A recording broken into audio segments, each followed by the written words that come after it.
하얀 형광등이 병원 회복실을 비추고 있습니다. 침대 위에 누운 한 여성. 그녀는 40대 박민지입니다. 그녀의 옆에는 대학생 딸 서연이 어머니의 손을 놓지 않고 있습니다. 엄마, 깨어났어? 서연의 목소리에 눈물이 묻어났어요. 민지의 눈이 천천히 떠졌습니다. 시각은 흐렸고 의식은 또렷했죠. 그녀는 서연의 얼굴을 보며 약한 미소를 지었어요. 그 순간 의사가 회복실로 들어섰어요.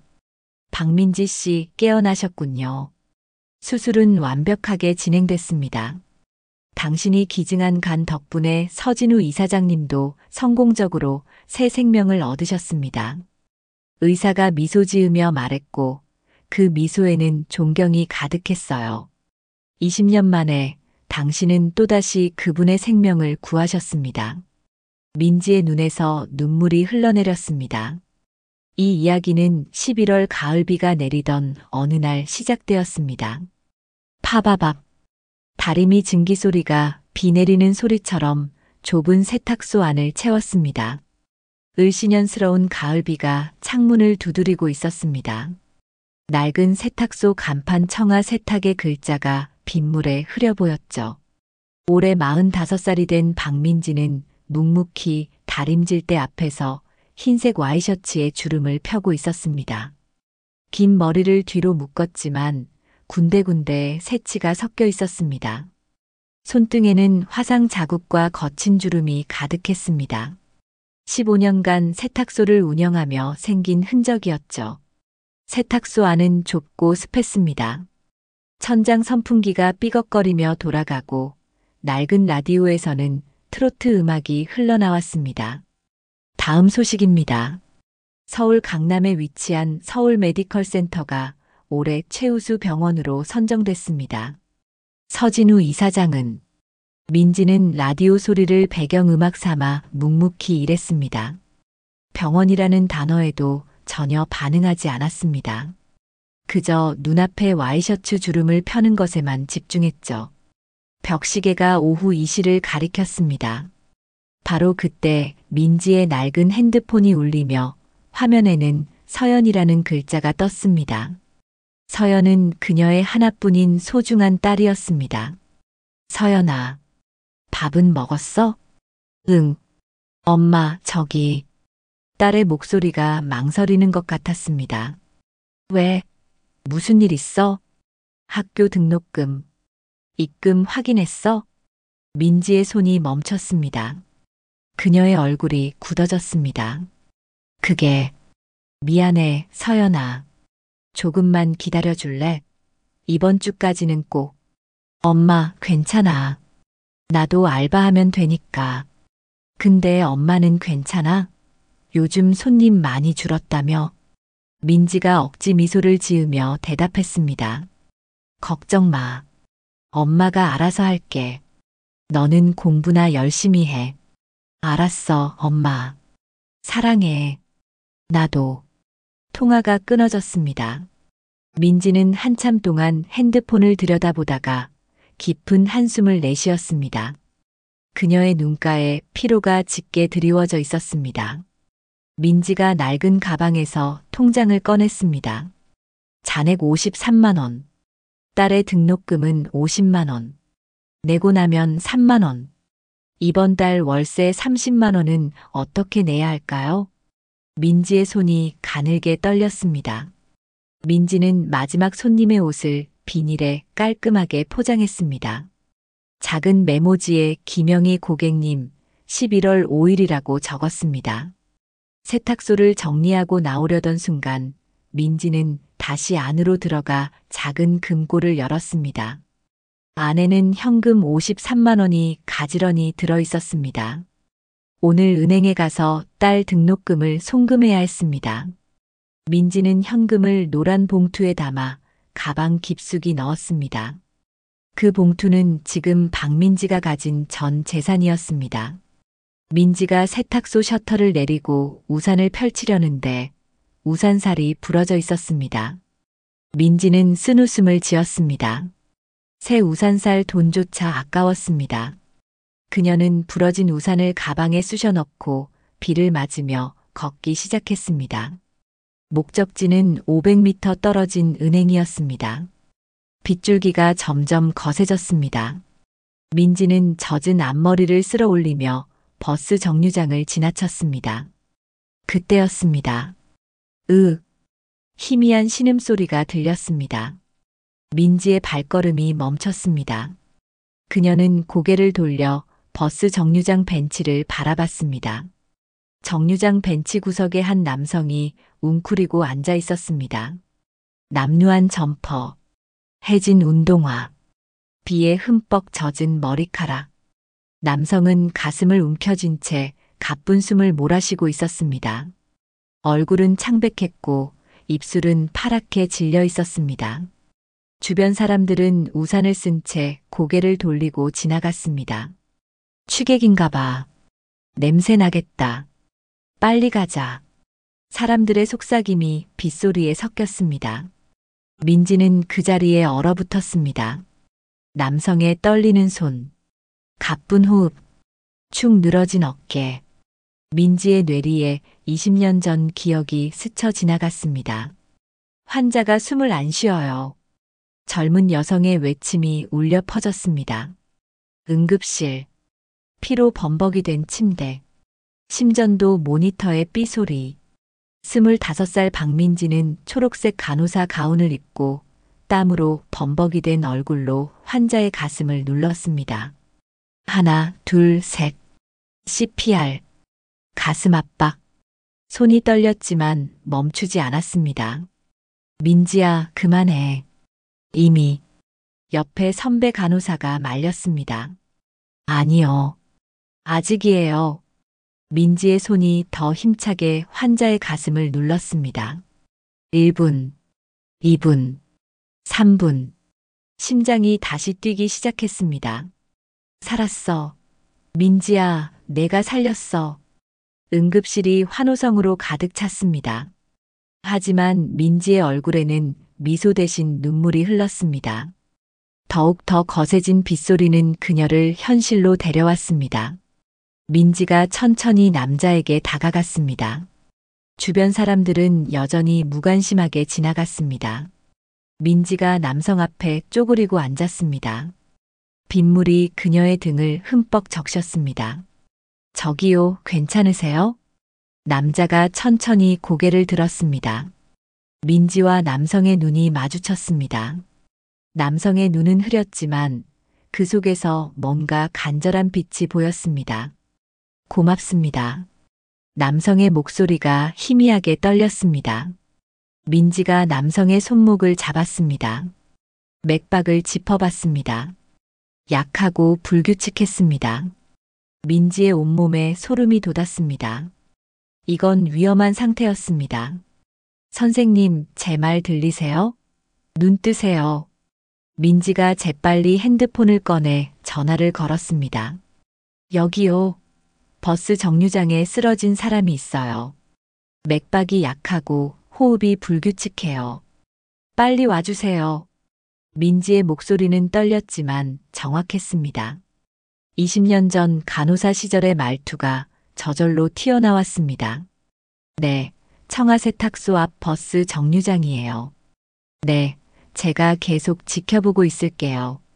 전화를 끊은 민지는 자신의 젖은 점퍼를 벗어 남성의 어깨에 걸쳐 주었습니다. 조금만 버티세요. 곧 구급차 와요. 남성이 민지의 손을 꼭 잡았습니다. 그의 손은 차가웠습니다. 민지는 자신의 두 손으로 그의 손을 감싸 쥐었습니다. 체온을 나눠주려는 듯이 빗줄기 속에서 두 사람은 말없이 서로의 온기를 나눴습니다. 삐용삐용. 멀리서 구급차 사이렌 소리가 들렸습니다. 하얀 구급차가 정류장 앞에 멈췄습니다. 응급구조사 2명이 뛰어내렸습니다. 환자는 어디 계십니까? 여기요. 민지가 손을 들었습니다. 응급구조사들이 남성을 들것에 옮겼습니다. 재빨리 산소 마스크를 씌웠습니다. 보호자십니까? 아니요. 제가 그냥 지나가다가. 그럼 환자분과는 관계가 모르는 분이에요. 그냥 쓰러져 계셔서. 응급구조사가 난처한 표정을 지었습니다. 보호자가 없으면 응급실 접수가. 민지가 입술을 깨물었습니다. 그때 남성이 민지의 손을 더 꽉 잡았습니다. 마치 가지 마세요라고 말하는 것 같았습니다. 민지가 결심한 듯 말했습니다. 제가 같이 갈게요. 제가 임시 보호자 될 수 있죠? 응급구조사가 고개를 끄덕였습니다. 네, 응급실 접수만 해주시면 됩니다. 민지는 구급차에 올라탔습니다. 구급차 문이 닫히고 사이렌이 다시 울렸습니다. 민지는 차 안에서 가방 속 노란 봉투를 만졌습니다. 53만 원. 딸 등록금. 하지만 이 사람은 지금 당장 도움이 필요했습니다. 민지는 눈을 감고 깊은 숨을 들이쉬었습니다. 구급차가 병원 응급실 입구에 섰습니다. 환자 이송합니다. 응급구조사들이 들것을 끌고 뛰어갔습니다. 민지는 그 뒤를 따라 응급실 안으로 들어갔습니다. 응급실 접수대 간호사가 민지에게 물었습니다. 보호자이신가요? 아니요, 그냥 임시로. 그럼 접수비 5만 원 먼저 내주셔야 해요. 민지의 손이 멈췄습니다. 5만 원. 딸 등록금 53만 원에서 5만 원을 빼면 48만 원. 민지의 머릿속이 복잡해졌습니다. 하지만 그녀의 손은 이미 지갑을 열고 있었습니다. 민지는 노란 봉투에서 5만 원을 꺼내 접수대에 내밀었습니다. 여기요. 간호사가 영수증을 끊어주었습니다. 민지는 영수증을 받아들고 응급실 의자에 주저앉았습니다. 그녀의 옷은 비에 흠뻑 젖어 있었고 손은 떨리고 있었습니다. 민지는 가방 속 남은 48만 원을 내려다봤습니다. 서연아, 미안해. 민지의 눈가에 눈물이 맺혔습니다. 하지만 그녀는 후회하지 않았습니다.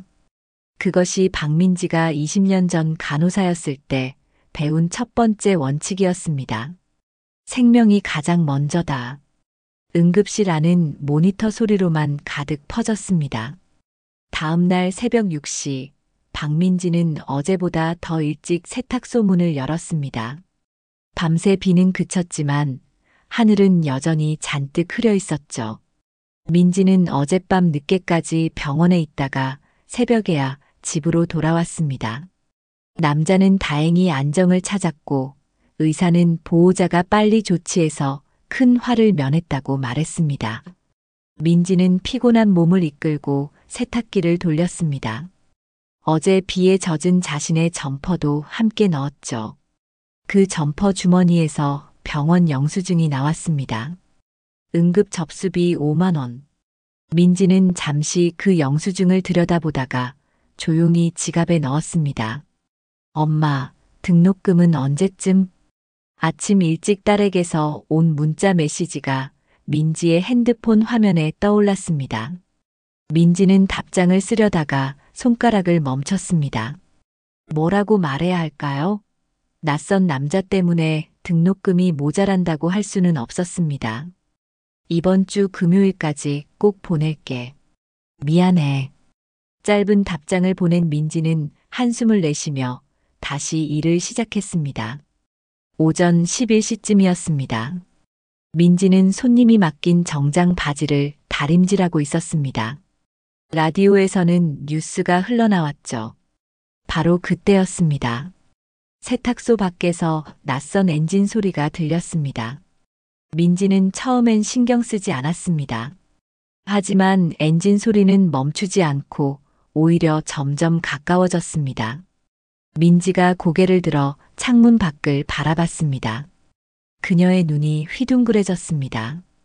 검은색 고급 세단 세대가 좁은 골목길을 따라 천천히 들어오고 있었습니다.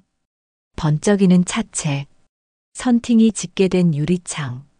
민지가 평생 한 번도 타본 적 없는 고급 차들이었죠. 차들이 세탁소 바로 앞에 일렬로 섰습니다. 민지는 다리미를 내려놓고 멍하니 그 광경을 바라봤습니다. 이 좁은 동네에 이런 차가 왜? 첫 번째 차의 뒷문이 열렸습니다. 검은색 정장을 입은 남자가 내렸습니다. 40대 중반으로 보이는 그는 선글라스를 끼고 있었고 손에는 서류 가방을 들고 있었습니다. 그의 구두는 먼지 하나 없이 반짝였죠. 이어서 두 번째 차에서도 비슷한 차림의 사람들이 내렸습니다. 총 5명. 모두 정장 차림에 무언가 중요한 일을 하러 온 사람들처럼 보였습니다. 그리고 마지막 차. 운전석에서 한 남자가 내려 뒷문을 공손히 열었습니다. 차에서 내린 사람은 어제 그 남자였습니다. 하지만 민지가 어제 본 그 남루한 모습은 온데간데 없었습니다. 깔끔한 회색 정장을 입고 있었고 머리는 단정하게 빗어 넘겼으며 얼굴에는 건강한 혈색이 돌아와 있었습니다. 그의 손목에는 고급스러운 시계가 빛나고 있었죠. 민지는 눈을 의심했습니다. 저 사람이 어제 그 사람이 맞나? 따르릉. 문 위에 낡은 종이 울렸습니다. 민지는 어쩔 줄 몰라 하며 그 자리에 얼어붙었습니다. 남자가 민지를 향해 깊이 고개를 숙였습니다. 어제 생명의 은인께 인사드리러 왔습니다. 남자의 목소리는 어제와는 달리 힘이 있고 단단했습니다. 민지는 입을 벙긋거리다가 겨우 말을 이었습니다. 어제 그분 맞으세요? 네, 맞습니다. 어제 저를 구해주신 분이 박민지 씨 맞으시죠? 남자가 미소를 지었습니다. 네. 그런데 어떻게? 민지는 남자의 변한 모습에 말을 잇지 못했습니다. 남자가 주머니에서 명함 하나를 꺼내 민지에게 건넸습니다. 민지는 떨리는 손으로 명함을 받았습니다. 명함에는 이렇게 적혀 있었습니다. 서울 메디컬 센터 이사장 서진우. 민지의 얼굴이 하얗게 질렸습니다. 이사장님이시라고요? 민지는 믿을 수 없다는 듯 명함을 내려다봤습니다. 서울 메디컬 센터. 그곳은 서울에서 손꼽히는 대형 병원이었습니다. 민지도 라디오에서 몇 번 들어본 적이 있었죠. 서진우가 부드럽게 웃으며 말했습니다. 놀라셨죠? 죄송합니다. 어제는 제가 일부러 그런 차림으로. 일부러요? 민지가 되물었습니다. 서진우가 잠시 망설이다가 입을 열었습니다. 사실 저는 20년 전부터 한 사람을 찾아 헤매고 있었습니다. 제 생명을 구해준 분을요. 민지의 심장이 쿵 내려앉았습니다. 저는 그분의 얼굴을 기억하지 못합니다. 제가 의식을 잃어가는 순간이었거든요. 하지만 단 한 가지는 잊을 수 없습니다. 서진우가 천천히 민지에게 다가왔습니다. 그분의 손 느낌. 따뜻하고 단단하게 제 가슴을 눌러주던 그 손의 느낌만은 잊을 수가 없었습니다. 민지의 손이 떨리기 시작했습니다. 서진우가 민지의 손을 바라봤습니다. 박민지 씨 혹시 과거에 병원에서 일하신 적이 있으십니까? 민지의 입술이 파르르 떨렸습니다. 그녀는 고개를 저었습니다. 저는 그냥 세탁소를 운영하는 평범한 사람이에요. 서진우는 민지의 눈을 한참 동안 바라봤습니다. 그의 눈빛에는 의문이 가득했습니다. 그렇군요. 하지만 어제 박민지 씨께서 제 맥박을 짚으실 때, 그리고 119에 전화하실 때, 마치 의료인처럼 정확하셨습니다. 민지는 대답하지 못했습니다. 서진우가 다시 명함을 가리키며 말했습니다. 혹시 병원에서 일해보실 생각 없으십니까? 저희 병원에서는 항상 좋은 인재를 찾고 있습니다. 박민지 씨 같은 분이라면 죄송하지만 사양하겠습니다. 민지가 단호하게 말을 끊었습니다. 여기 세탁소 일이 바쁩니다. 그리고 저는 병원은 맞지 않아요. 민지의 목소리에 묘한 떨림이 섞였습니다. 서진우는 더 이상 묻지 않았습니다. 하지만 그의 눈빛은 여전히 의문으로 가득했죠. 알겠습니다. 하지만 이건 받아주십시오. 서진우가 손짓하자 뒤에 서 있던 비서가 커다란 꽃다발과 봉투를 가져왔습니다. 어제 은혜에 대한 작은 보답입니다. 민지는 꽃다발을 받았지만 봉투는 손사래를 쳤습니다. 돈은 받을 수 없어요. 저는 당연한 일을 했을 뿐이에요. 하지만 정말 괜찮습니다. 민지의 거절이 확고하자 서진우는 아쉬운 표정으로 고개를 끄덕였습니다. 그럼 언제든 도움이 필요하시면 연락 주십시오. 제 명함에 있는 번호로요. 서진우는 다시 한번 깊이 인사하고 세탁소를 나섰습니다. 검은 승용차들이 천천히 골목을 빠져나갔습니다. 민지는 꽃다발을 안고 멍하니 서 있었습니다. 그녀의 손은 여전히 떨리고 있었죠. 그날 저녁 민지는 작은 원룸에서 간단한 저녁을 차렸습니다. 라면 2개와 김치. 딸 서연이 주말이라 집에 왔습니다. 엄마, 오늘 꽃 누가 준 거야? 서연이 거실 한쪽에 놓인 화려한 꽃다발을 가리키며 물었습니다. 아, 그냥. 손님이. 민지가 얼버무렸습니다. 손님이 세탁소에 이런 꽃을 준다고? 대박. 무슨 일 있었어? 서연이 신기하다는 듯 꽃을 만지작거렸습니다. 민지는 대답 대신 서연에게 라면을 내밀었습니다. 빨리 먹어. 불겠다. 두 모녀는 말없이 라면을 먹었습니다. 식사가 끝날 무렵 서연이 조심스럽게 입을 열었습니다. 엄마, 등록금 말인데. 미안해, 서연아. 금요일까지는 꼭 보낼게. 민지가 미안한 표정으로 말했습니다. 아니, 그게 아니라. 서연이 잠시 망설이다가 말을 이었습니다. 사실 나 전공 바꿨어. 민지의 손이 멈췄습니다. 뭐라고? 나 간호학과로 전과했어. 지난 학기에. 민지의 얼굴이 굳어졌습니다. 서연아, 너. 엄마, 나도 간호사 하고 싶어. 왜 안 돼? 서연의 목소리에 간절함이 섞였습니다. 너는 경영학과였잖아. 왜 갑자기?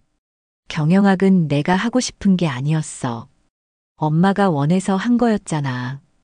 민지는 아무 말도 하지 못했습니다. 서연이 가방에서 책 한 권을 꺼냈습니다. 간호학 교재였습니다. 엄마도 간호사였잖아. 엄마 예전 사진 봤어. 간호사복 입고 환하게 웃던 엄마. 민지의 눈가가 붉어졌습니다. 그런데 왜 그만뒀어? 무슨 일이 있었던 거야? 서연의 질문에 민지는 대답하지 못했습니다. 침묵이 흘렀습니다. 민지가 천천히 입을 열었습니다. 서연아, 간호사는 힘든 일이야. 내가 생각하는 것보다 훨씬. 알아. 하지만 나는 하고 싶어. 엄마처럼.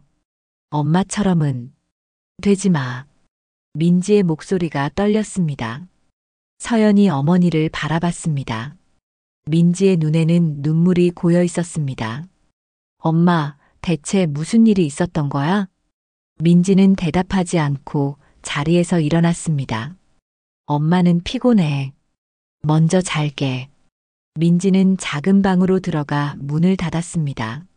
서연은 홀로 거실에 남아 어머니가 닫은 방문을 바라봤습니다. 며칠 후 민지는 어느 때와 다름없이 세탁소 일을 했습니다. 하지만 마음 한구석이 무거웠습니다. 딸과의 대화 이후 두 사람은 서먹해졌습니다. 그날 오후 민지의 핸드폰이 울렸습니다. 모르는 번호였습니다. 여보세요? 박민지 씨이신가요? 저는 서울 메디컬 센터 비서실입니다. 민지의 심장이 두근거렸습니다. 네, 그런데요? 이사장님께서 꼭 만나고 싶다고 하십니다. 혹시 내일 오전에 시간 되십니까?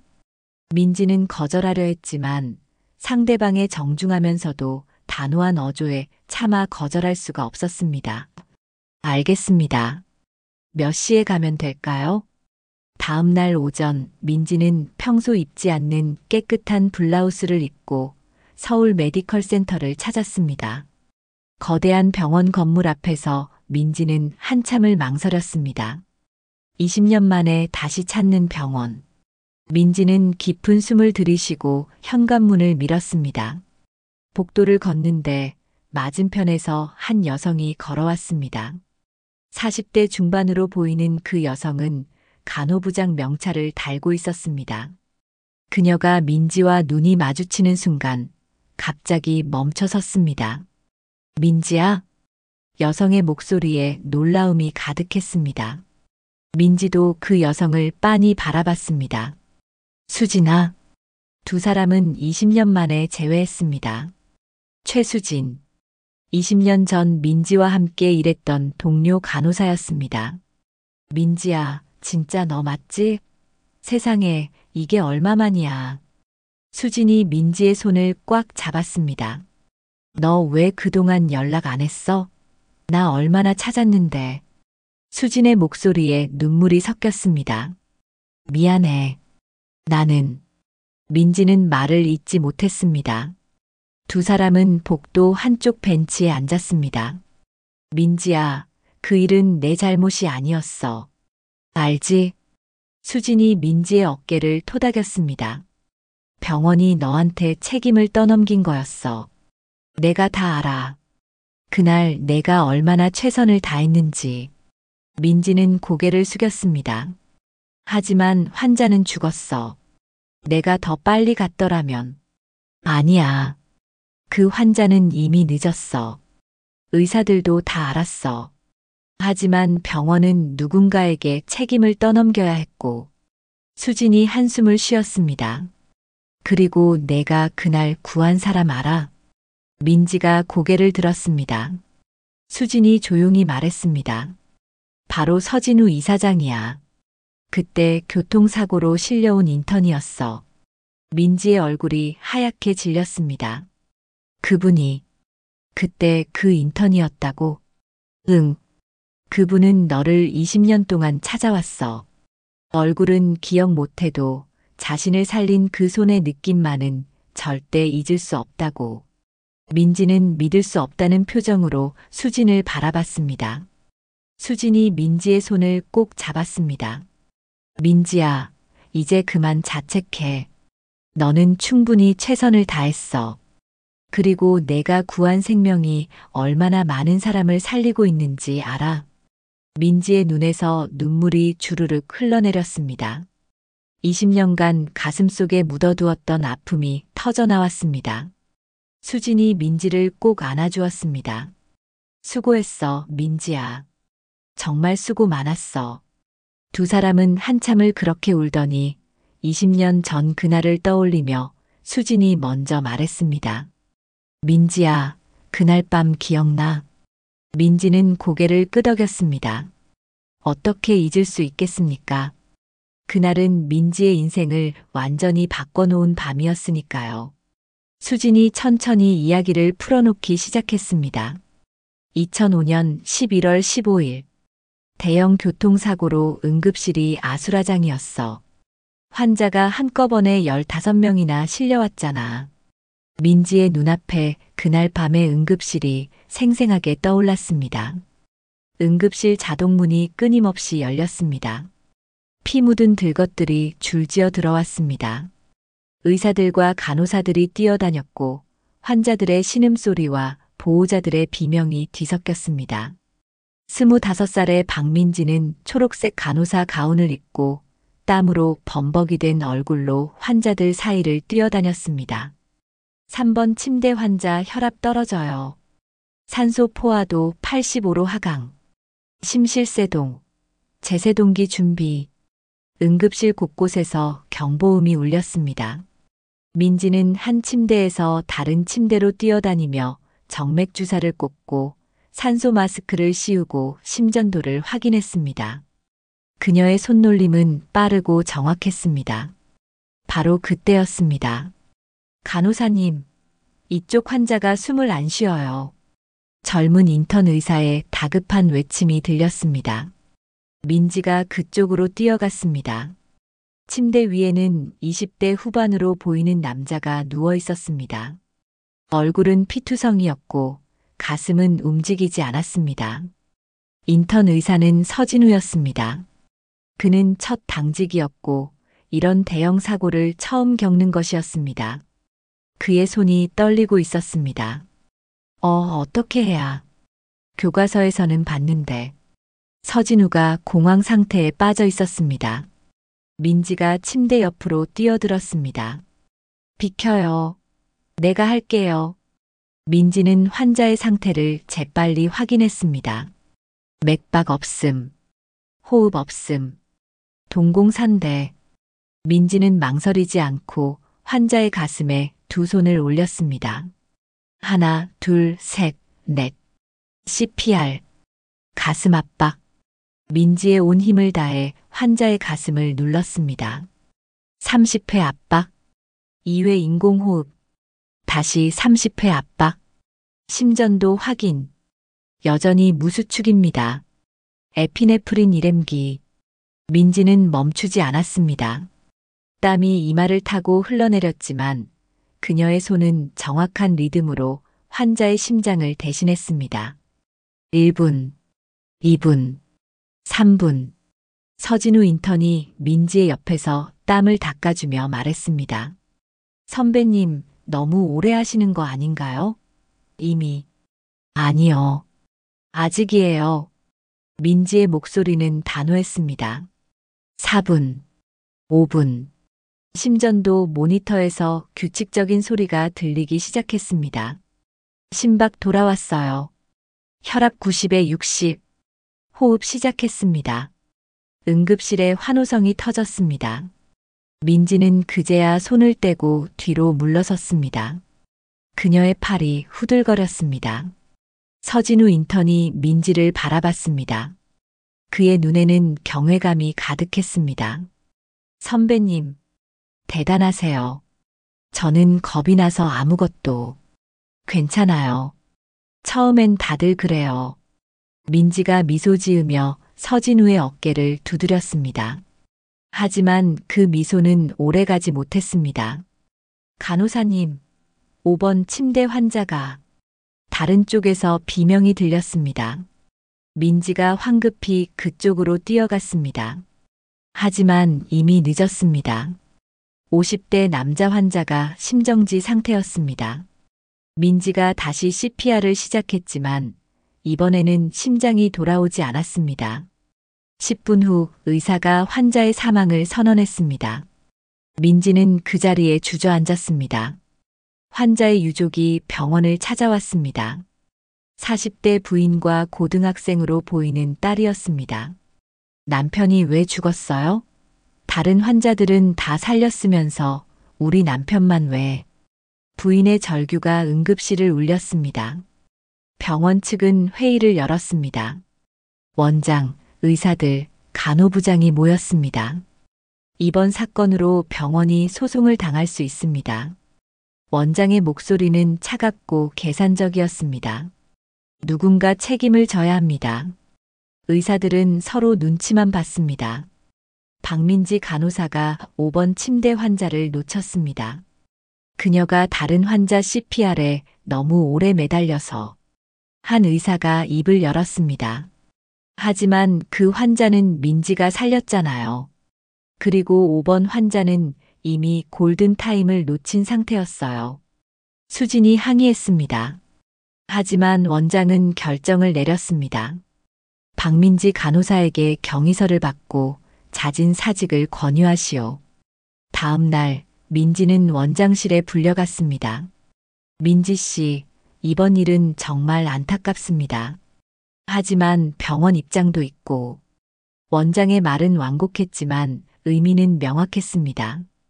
떠나라. 민지는 아무 말 없이 사직서를 썼습니다. 그녀는 이미 임신 2개월이었습니다. 싱글맘으로 아이를 키우기로 결심한 상태였죠. 싸우고 버틸 여력이 없었습니다. 수진이 민지를 붙잡았습니다. 민지야, 이건 내 잘못이 아니야. 싸워. 내가 증인 설게. 하지만 민지는 고개를 저었습니다. 수진아, 됐어. 나는 이제 지쳤어. 그리고 난 정말 환자를 죽게 만들었잖아. 아니야. 그 환자는 내가 더 빨리 갔더라면 살릴 수 있었을지도 몰라. 나는 더 이상 간호사 할 자격이 없어. 민지는 그렇게 병원을 떠났습니다. 따사로운 햇살에 민지는 눈물이 흘러내렸습니다. 민지야, 그 5번 환자는 사고 현장에서 이미 치명상을 입었어. 부검 결과 내부 출혈이 심각했고 누가 와도 살릴 수 없는 상태였어. 하지만 병원은 그 사실을 유족에게 제대로 설명하지 않았어. 민지는 고개를 숙였습니다. 하지만 내가 구한 서진우 인턴은 지금 이 병원의 이사장이 되어서 수많은 생명을 살리고 있어. 내가 포기하지 않았기 때문에. 수진이 민지의 손을 꼭 잡았습니다. 그리고 서진우 이사장은 그날 이후 의사로서 다짐했대. 나를 살린 그 간호사처럼 나도 절대 포기하지 않는 의사가 되겠다고. 민지의 눈에서 눈물이 떨어졌습니다. 내가 그 사람한테 얼마나 큰 영향을 줬는지 알아? 그분이 지금까지 살린 환자가 수천 명이야. 그건 다 내가 시작한 거야, 민지야. 민지는 더 이상 참을 수 없었습니다. 그녀는 수진의 품에 안겨 20년간 참았던 눈물을 쏟아냈습니다. 수진과의 감동적인 재회 후 민지는 이사장실로 향했습니다.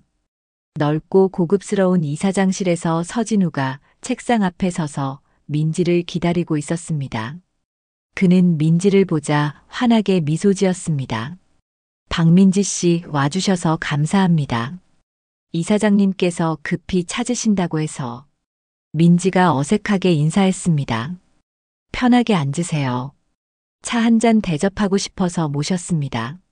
민지는 조심스럽게 소파에 앉았습니다. 서진우가 민지 맞은편에 앉으며 입을 열었습니다. 어제 제안을 너무 갑작스럽게 드렸나 봅니다. 거절하신 것 같아서 아쉽더군요. 죄송합니다. 제가 병원 일은 이유를 여쭤봐도 될까요? 어제 박민지 씨의 응급처치를 보면 분명 의료 경험이 있으신 것 같은데.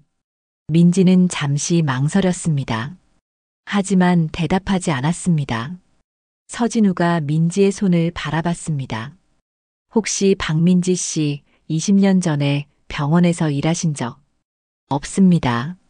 민지가 단호하게 끊었습니다. 서진우는 실망했지만 조심스럽게 말을 이었습니다. 사실 요즘 제 건강이 좋지 않아서 정밀 검사를 받고 있습니다. 결과가 며칠 후에 나온다고 하네요. 민지가 놀라 서진우를 바라봤습니다. 많이 안 좋으신가요? 글쎄요. 의사들이 심각한 표정이더군요. 20년 전 교통사고 후유증이 남아 있었나 봅니다. 서진우가 쓸쓸하게 웃었습니다. 그때 저를 살려주신 분이 누구인지 알 수만 있다면 한 번만이라도 감사 인사를 전하고 싶은데. 민지는 아무 말도 하지 못했습니다. 그녀의 손이 떨리기 시작했습니다. 죄송합니다, 이사장님. 저는 이만 가봐야겠습니다. 민지가 황급히 자리에서 일어섰습니다. 아, 그러시군요. 바쁘신데 시간 내주셔서 감사합니다. 서진우가 아쉬운 표정으로 민지를 배웅했습니다. 민지는 이사장실을 나와 복도를 걸었습니다. 그녀의 마음은 복잡했습니다. 20년 전 내가 구한 사람이 바로 저 이사장이었다니. 그리고 지금 또 아프다고? 하지만 민지는 고개를 저었습니다. 자신은 더 이상 간호사가 아니었습니다. 그리고 과거로 돌아갈 수도 없었습니다. 그날 저녁 민지는 늦게 집으로 돌아왔습니다. 집에 들어서자 딸 서연이 거실 소파에 앉아 있었습니다. 그녀의 무릎 위에는 노트북이 놓여 있었습니다. 서연아, 아직 안 잤어? 민지가 물었습니다. 서연은 대답하지 않았습니다. 그저 노트북 화면을 응시하고 있을 뿐이었습니다. 민지가 가까이 다가갔습니다. 뭐 보고 있어? 서연이 천천히 노트북을 돌려 어머니에게 보여줬습니다. 화면에는 20년 전 신문 기사가 떠 있었습니다. 대형 교통사고, 응급실 과실 논란, 환자 사망, 간호사 박씨 책임론. 민지의 얼굴이 하얗게 질렸습니다. 서연아, 이건 엄마가 이 사람이야? 서연의 목소리는 떨리고 있었습니다. 민지는 아무 대답도 하지 못했습니다. 엄마가 환자를 죽게 만들었어? 아니야, 서연아. 그게 아니라. 그럼 뭐야? 왜 이런 기사가 있어? 왜 엄마가 간호사 그만뒀는지 이제 알겠어. 서연의 목소리가 높아졌습니다. 서연아, 진정하고 엄마 얘기 좀. 진정하라고. 나한텐 간호사 하지 말라고 하면서 엄마는 이런 과거가 있었던 거야? 서연이 소파에서 벌떡 일어났습니다. 나는 엄마를 존경했어. 엄마처럼 되고 싶었어. 근데 엄마는 환자를 죽게 만든 사람이었어. 서연아, 그 말은 하지 마. 민지도 목소리를 높였습니다. 하지만 서연은 듣지 않았습니다. 그녀는 자신의 방으로 뛰어들어가 문을 쾅 닫았습니다. 민지는 거실에 홀로 남았습니다. 노트북 화면에는 여전히 20년 전 기사가 떠 있었습니다. 민지는 천천히 노트북에 다가가 화면을 내렸습니다. 하지만 그녀는 알았습니다. 과거는 절대 사라지지 않는다는 것을. 그리고 이제 그 과거가 딸에게까지 상처를 주고 있다는 것을. 민지는 소파에 주저앉아 얼굴을 감쌌습니다. 민지는 딸의 미래와 자신의 과거 사이에서 갈등하며 수진의 위로에도 쉽게 마음을 열지 못하고 그저 하루하루를 보내고 있었습니다. 그러던 어느 날 갑작스레 세탁소 문이 세차게 열렸죠. 서진우가 숨을 몰아쉬며 나타났습니다. 그의 얼굴은 어두운 그림자가 깔려 있었고 민지는 당황했지만 태연한 척 인사를 건넸습니다. 이사장님, 무슨 일이세요? 서진우는 한참 민지를 바라보다가 입을 열었습니다. 박민지 씨, 혹시 요즘 몸이 많이 안 좋으십니까? 네, 저는 괜찮은데요. 제가 아니라. 사실은 저 말입니다. 서진우가 쓰러질 듯 의자에 털썩 앉았습니다. 그의 손이 미세하게 떨리고 있었고 얼굴은 창백했죠. 며칠 전부터 몸이 너무 아파서 정밀 검사를 받았습니다. 결과가 오늘 나왔는데 급성 간부전, 이식하지 않으면 한 달도 버티기 힘들다는군요. 민지는 말을 잃었어요. 저희 가족 중에 아무도 맞는 혈액형이 없습니다. 더 이상 방법이 없습니다. 서진우가 힘겹게 고개를 들었습니다. 20년 전 당신이 저를 한 번 살렸습니다. 그런데 이제 또다시 제 인생이 끝나게 생겼군요. 민지의 가슴이 저릿했습니다. 며칠이 흘렀습니다. 민지는 서진우를 문병 가지 않으면서도 그의 상태가 자꾸만 떠올랐습니다. 밤이면 침대에서 뒹굴었고 낮이면 세탁소에서 일에만 몰두했습니다. 결국 민지는 병원을 찾아갔습니다. 서진우를 만난 것은 복도에서였습니다. 그의 얼굴에는 죽음의 그림자가 지나가고 있었습니다. 검사를 받아볼 생각은 있으세요? 민지가 조심스레 물었습니다. 조직형 검사요? 서진우의 눈빛이 흔들렸습니다. 가능할까요? 검사 결과는 며칠 뒤에 나왔습니다. 수진이 복도 끝까지 달려왔고 그녀의 얼굴에는 기쁨과 놀라움이 뒤섞여 있었습니다. 민지야, 완벽일치래. 민지의 머릿속이 하얀 소음으로 가득 찼습니다. 그제야 현실이 됐습니다. 자신이 선택해야 하는 순간이 정말 왔다는 것을 깨달았습니다. 수술은 빨리 하는 게 좋겠어요. 담당 의사가 민지에게 말했습니다. 이사장님의 상태가 악화되고 있거든요. 민지는 서연에게 전화를 걸 수 없었습니다. 뭐라고 말해야 할지, 딸이 이를 어떻게 받아들일지 몰라서였습니다. 결국 그녀는 짧은 메모만 남겼습니다. 서연아, 엄마 금방 다녀올게. 수술실 앞에서 서연이 울었습니다. 엄마, 왜 이래? 엄마가 왜 항상 서연의 목소리가 떨렸습니다. 내가 엄마를 지켜야 하는데 엄마가 왜 자꾸 남을 지켜야 하는 거야? 민지는 딸을 끌어안았습니다. 그녀의 눈에는 눈물이 흘렀습니다. 수술실로 향하는 민지의 얼굴에는 두려움도 있었지만 더 이상 미룰 수 없는 결단이 배어 있었습니다. 수술실 문이 닫히고 긴 시간이 흘렀어요. 그리고 마침내 문이 열리고 의사가 피곤한 얼굴로 나와서 고개를 끄덕였다. 수술 성공입니다. 두 분 모두 회복이 빠를 겁니다. 복도에 모여있던 가족들은 서로를 끌어안았어요. 서연은 엄마의 손을 꼭 잡으며 눈물 짓고 수지는 과거 동료의 용기와 진심에 감동했습니다. 민지는 잠든 듯 누워 있었지만 그녀의 얼굴에는 오랜 시간 묻어둔 죄책감이 누그러진 평온한 미소가 떠올랐습니다. 그리고 마침내 자신의 운명을 받아들인 듯 새 출발을 약속받은 듯한 기분이었어요. 민지와 서진우 두 사람은 대수술 후 나란히 회복실에서 깨어났어요. 창밖에는 따스한 봄빛이 스며들었고 민지의 옆에는 딸 서연이 조용히 앉아 있었습니다. 몇 주 후 민지는 그동안 미뤄왔던 이야기를 서연에게 털어놓았습니다.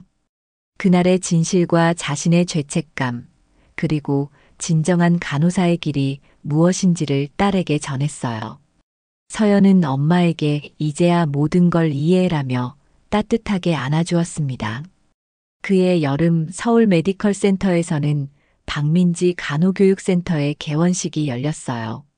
서진우는 마이크 앞에 서서 많은 이들에게 감사 인사를 전했고 민지는 새로 입은 간호사복에 벅찬 마음을 담아 교육생들에게 첫 강의를 시작했습니다. 그리고 딸 서연은 졸업 후 같은 병원의 신규 간호사가 되어 엄마의 곁에서 당차게 근무하기 시작했어요. 시간이 흘러 민지는 퇴근길에 버스 정류장 옆을 지나게 되었습니다. 옛날 자신이 남성을 도왔던 그 자리. 이날은 서연이 엄마 대신 먼저 쓰러진 노인에게 다가갔고 민지는 그런 딸을 환하게 바라보았어요.